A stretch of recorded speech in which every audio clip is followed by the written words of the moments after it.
voice to itself. Yes. And I always wanted to know, well, can you still do that right now, Louis? Yeah. I was born in Detroit, but at 10 years old, my mom took me and my two brothers, younger brothers, to Boston. And I sort of grew up there. But I did everything I could to avoid that horrible Boston accent. You know, I was a Midwesterner. And people in Massachusetts or Boston, they open their mouth and just let words fall out. You know, like the word Medford is a town, and they would go, "No, I came from Medford." Medford. Or they skip double T's in a word like a little baby or a little child would do. You know, "Oh, I broke a button." You know, "Oh, I want to see Buttons the clown." And I remember it so well. And Rayman had a Boston accent. He said, "Why'd you give him that?" I said, "You know why? Because we're still talking about it. It still bedevils you."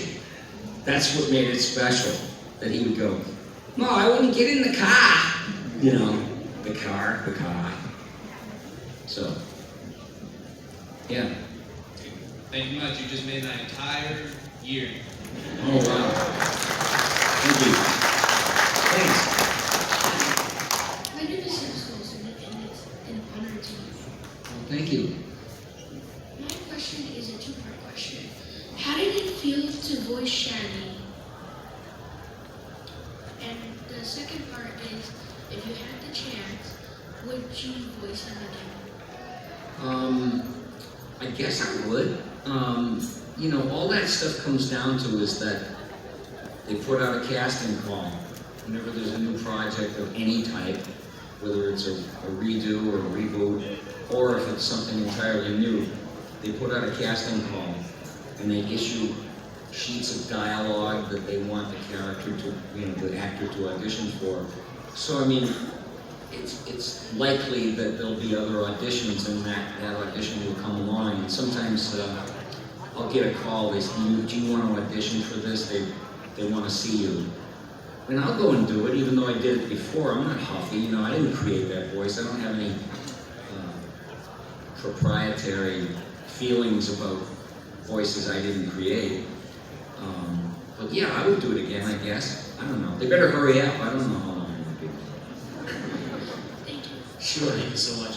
So unfortunately, this will be our last question from the audience. We're already sure. Why, are you that busy? You're that busy you have to leave? I got business schedule, and I have to run. Wait, I'm sorry. I'm gonna get this Billy West stuff out of here. Okay, hi Billy West. Hi. I'm a huge fan. You're my favorite voices for my favorite show, Futurama. Oh, thank you. I've watched it a zillion times. Thank you so much for your work. My question for you today is, I was wondering how you get into doing Zoidberg because he's one of my favorite characters. Well, I was telling everybody earlier that he was a combination of a couple of actors, that these marble mouth actors, you know, because I thought, you know, what good is it if he just goes, "Hi everybody, I'm here," you know?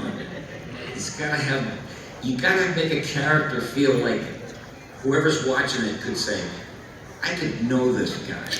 I could know this woman." I just, you know, it's bigger, it becomes bigger than a cartoon, it takes on another dimension. And emotionally resonates if you do special little things with it to endear them to people. And plus it's the writing. I mean, that's like, you know, the best writing I've ever been involved with. Would you trust him with surgery? Him?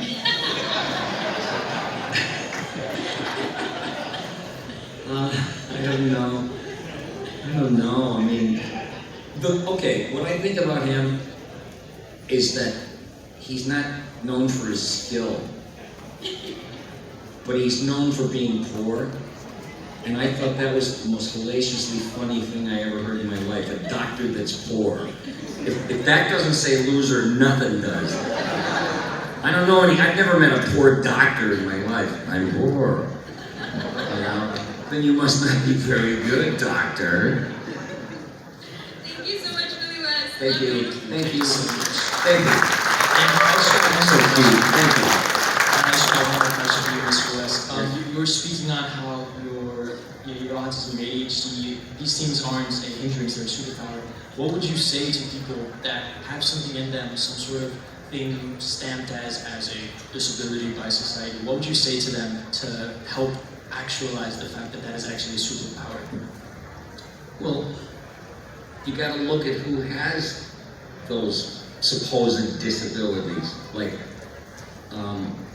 there's famous people that were known for being,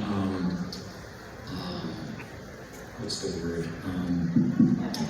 Famous people that were known for being inventors and creating new ways of thinking and everything. A lot of them were autistic. I think Da Vinci was autistic.